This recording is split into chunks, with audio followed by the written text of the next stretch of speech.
પીએમજેવાયમાં યોજનામાં ગયા મહિને ગેરરીતિ પકડાયા બાદ રાજ્ય સરકારે આજે 5 હોસ્પિટલને સસ્પેન્ડ કરી દીધી છે.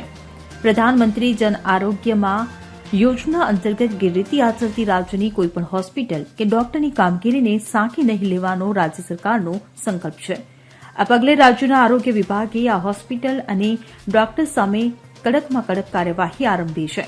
પ્રધાનમંત્રી જન આરોગ્યમાં યોજના અંતર્ગતની એસએફયુએ તજજ્ઞ તબીબોની ટીમ સાથે રાખીને રાજ્યમાં આ યોજના અંતર્ગત ગેરરીતિ આચરતી શંકાસ્પદ હોસ્પિટલની મુલાકાત કરી હતી.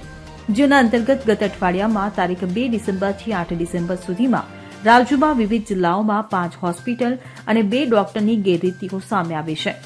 સસ્પેન્ડ કરાયેલ હોસ્પિટલ વિશે વાત કરવામાં આવે તો પાટણ જિલ્લાની Heer children hospital, Nishka children hospital અને નિયોનેટલ કેર, દાહોદ જિલ્લાની સોનલ હોસ્પિટલ, અમદાવાદ જિલ્લાની સેન્ટારા ઓર્થોપેડિક હોસ્પિટલ અને અરવલ્લી જિલ્લાની શ્રી જલારામ ચિલ્ડ્રન હોસ્પિટલમાં વિવિધ ત્રુટીઓ અને ગેરરીતિ જણાઈ આવતા પીએમજેવાયમાં યોજનામાંથી સસ્પેન્ડ કરવામાં આવી છે.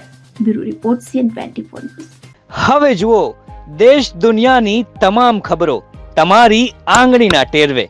ઉઠાવો મોબાઈલ અને Google Play Store પરથી ડાઉનલોડ કરો અમારી CN24 ન્યૂઝ મોબાઈલ એપ.